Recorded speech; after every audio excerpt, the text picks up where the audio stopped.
Banyak orang ingin punya usaha, tapi lebih banyak lagi yang tidak pernah memulai.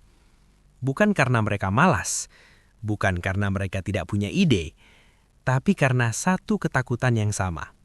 Modal saya kecil. Kalimat itu terdengar sederhana, tapi diam-diam mematikan banyak mimpi. Padahal, mari kita jujur, dalam sejarah bisnis, berapa banyak usaha besar yang justru runtuh karena modal terlalu besar? Gedung mahal, karyawan banyak, gaya hidup tinggi. Begitu penjualan turun sedikit saja, bisnis langsung tercekik oleh biaya. Sementara di sisi lain, ada usaha kecil yang nyaris tidak pernah muncul di berita, tidak viral, tidak terlihat mewah, tapi tetap hidup, hari demi hari, tahun demi tahun. Pertanyaannya sekarang bukan berapa besar modalmu, tapi apakah cara berpikirmu sudah siap membangun usaha yang bertahan lama? Video ini tidak akan menjanjikan kekayaan instan, tidak ada jalan pintas, tidak ada trik cepat kaya. Yang ada adalah satu hal penting, cara berpikir yang benar tentang usaha kecil, modal terbatas, dan peluang untung besar yang masuk akal. Kalau kamu masih bertahan menonton sampai titik ini, besar kemungkinan video ini memang untukmu. Kesalahan pertama calon pengusaha adalah terlalu memuja angka modal. Mereka sibuk menghitung. Perlu berapa juta? Perlu alat apa saja? Perlu tempat sebesar apa? Padahal mereka lupa satu hal penting. Modal terbesar dalam bisnis adalah keputusan yang tepat. Modal uang hanya alat, bukan penentu. Banyak orang bermodal besar justru lebih ceroboh karena merasa punya bantahan. Sebaliknya, orang bermodal kecil dipaksa berpikir, dipaksa bertanya, apakah ini benar-benar perlu? Apakah biaya ini bisa ditekan? Apakah pasar memang mau membayar ini? Dan dari keterpaksaan itulah lahir disiplin. Usaha kecil yang sehat biasanya tidak lahir dari keberanian nekat, tapi dari perhitungan sederhana yang jujur. Masalahnya, banyak orang ingin terlihat siap sebelum benar-benar siap. Padahal dalam bisnis, menunggu sempurna seringkali berarti tidak pernah mulai. Modal kecil seharusnya tidak menghentikan langkah. Ia seharusnya membatasi kesalahan. Dan pembatasan itu justru menyelamatkan. Dalam dunia usaha, omset besar sering menipu. Yang menentukan kesehatan bisnis bukan berapa banyak uang masuk, tetapi berapa banyak yang tersisa. Usaha kecil biasanya tidak punya kemewahan untuk salah hitung berkali-kali. Karena itu mereka lebih disiplin. Mereka paham satu prinsip sederhana. Biaya kecil sama dengan tekanan kecil. Tekanan kecil berarti lebih tenang mengambil keputusan, lebih sabar menghadapi sepi, lebih kuat bertahan saat pasar melambat.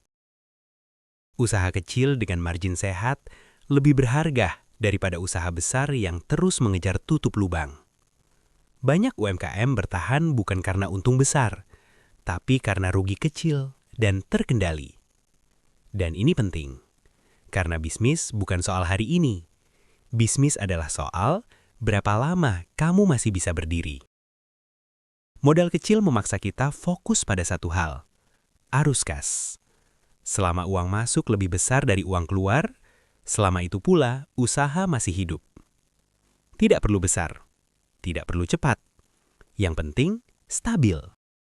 Dan stabilitas adalah fondasi dari semua usaha besar yang bertahan lama.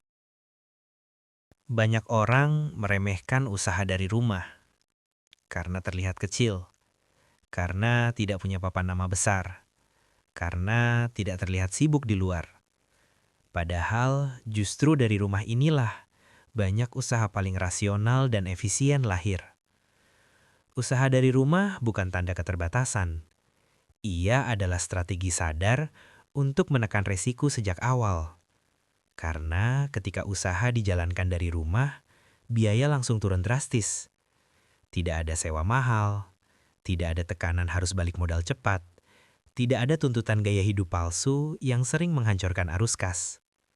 Dan ini penting, karena dalam bisnis, yang membunuh bukan kurang untung, tapi kelebihan beban. Banyak UMKM sebenarnya punya produk bagus, punya pelanggan, punya potensi, tapi mereka tumbang karena biaya tetap terlalu besar dibanding kemampuan pasar mereka. Usaha dari rumah memaksa satu hal penting, fokus pada nilai, bukan penampilan. Pertanyaannya sederhana, apakah produk ini dipakai? Apakah dibutuhkan? Apakah dibeli ulang? Bukan soal kemasan dulu, bukan soal branding mahal, bukan soal terlihat profesional di awal. Karena profesionalisme sejati dalam bisnis adalah mampu bertahan dan melayani dengan konsisten. Makanan rumahan, catering kecil, jasa desain, penulisan, editing, reseller produk harian, bahkan jasa administrasi digital, semuanya bisa dimulai dari ruang yang sama, rumah sendiri. Dan disitulah kekuatannya. Kamu bisa menguji pasar tanpa tekanan. Kamu bisa salah tanpa langsung jatuh. Kamu bisa memperbaiki tanpa panik. Usaha rumahan memberi waktu, dan waktu adalah aset paling mahal bagi pengusaha pemula. Karena bisnis yang dipaksa tumbuh cepat seringkali mati muda. Sementara bisnis yang tumbuh pelan dengan biaya rendah dan pasar nyata justru punya umur panjang.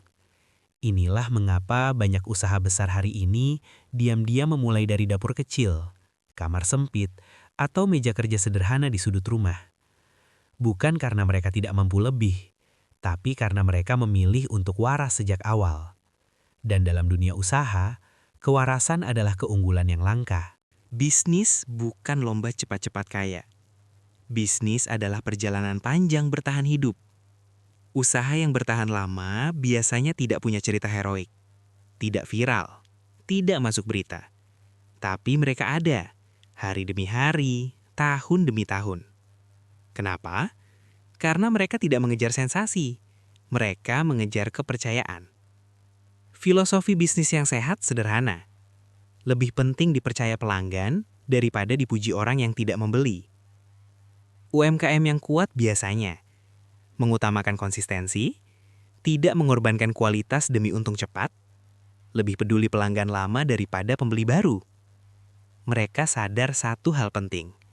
Satu pelanggan yang kembali lebih berharga daripada 10 yang datang lalu pergi. Dan inilah filosofi yang sering dilupakan orang bermodal besar. Mereka mengejar cepat. UMKM bertahan mengejar benar. Banyak orang gagal dalam bisnis. Bukan karena mereka malas, bukan karena mereka kurang pintar, tapi karena mereka salah memilih pasar sejak awal. Mereka memulai dari pertanyaan yang keliru. Apa usaha yang lagi tren? Padahal, pertanyaan yang lebih penting adalah, masalah apa yang benar-benar ingin diselesaikan orang?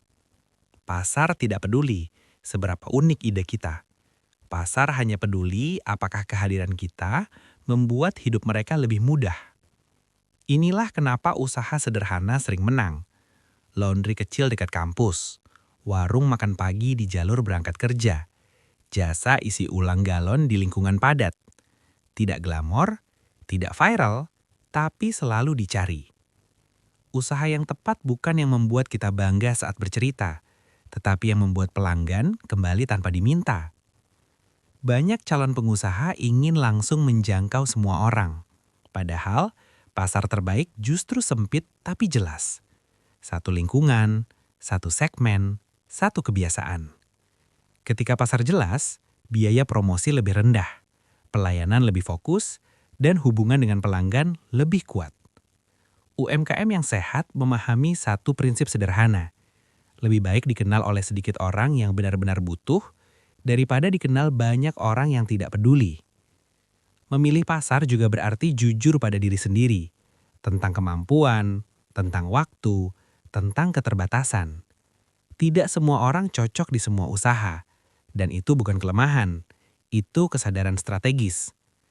Usaha yang tepat untukmu adalah usaha yang bisa kamu jalani bahkan saat sedang lelah, sedang sepi, dan sedang tidak semangat. Karena pasar yang tepat akan memberi satu hal penting, kesempatan bertahan. Dan dalam bisnis, Bertahan lebih berharga daripada terlihat hebat di awal. Banyak orang ingin usahanya cepat besar, cepat dikenal, cepat terlihat sukses. Tapi sedikit yang bertanya, apakah usaha ini sudah cukup kuat untuk tumbuh? Karena tumbuh terlalu cepat, seringkali bukan memperkuat, tapi justru mempercepat keruntuhan. UMKM yang sehat memahami satu prinsip penting. Bertumbuh itu bukan menambah beban, melainkan mengurangi kerentanan. Usaha kecil yang cerdas tidak langsung membuka cabang. Mereka memperbaiki satu hal demi satu hal. Alur kerja dipermudah, kesalahan dikurangi, pelayanan distandarkan, kualitas dijaga tetap konsisten. Pertumbuhan seperti ini tidak terlihat di media sosial, tapi terasa oleh pelanggan. Dan pelanggan yang merasa nyaman akan datang kembali tanpa diminta. Keuntungan pertama dalam usaha kecil bukanlah sinyal untuk hidup lebih tinggi, tapi sinyal bahwa fondasi mulai bekerja. Itulah mengapa pengusaha kecil yang matang menggunakan keuntungan untuk menyisihkan dana darurat usaha, membeli alat yang benar-benar dibutuhkan, menutup celah risiko yang selama ini ditoleransi. Mereka tidak memaksakan skala, mereka membangun ketahanan. Karena usaha yang tahan banting tidak takut pada perlambatan, tidak panik saat penjualan turun, dan tidak runtuh hanya karena satu kesalahan.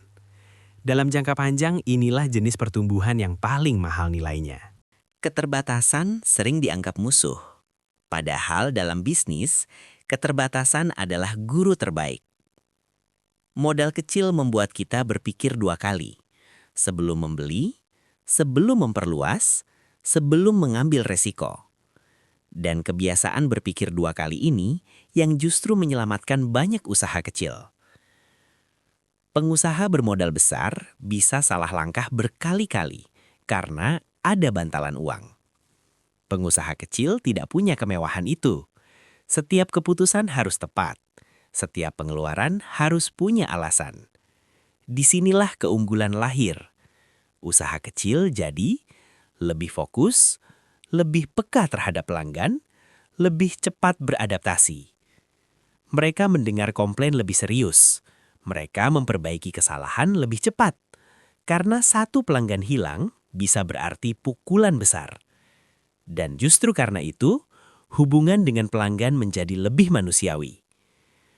Keterbatasan modal juga membuat usaha kecil tidak bergantung pada satu strategi, tidak terjebak pada gaya hidup bisnis, tidak terikat ego harus terlihat besar. Mereka bergerak lincah, mereka bisa berubah arah, mereka bisa bertahan di saat yang lain gugur. Banyak bisnis besar mati karena tidak bisa menyusut. Usaha kecil bertahan karena sejak awal mereka hidup sederhana. Dan seringkali yang membuat sebuah usaha akhirnya besar bukan modal awalnya, tapi karakter yang dibentuk sejak kecil. Sampai di titik ini, mungkin kamu sadar satu hal penting. Bahwa bisnis bukan soal seberapa besar modal di awal. Bukan soal seberapa cepat terlihat sukses. Dan bukan soal seberapa ramai orang membicarakan usahamu. Bisnis, pada akhirnya, adalah soal ketahanan. Tentang seberapa lama kamu bisa bertahan saat penjualan turun. Saat semangat goyah, saat hasil belum sebanding dengan usaha. Usaha kecil dengan modal terbatas memang tidak menjanjikan jalan yang mudah, tapi ia menawarkan sesuatu yang jauh lebih berharga. Kendali dan kebijaksanaan.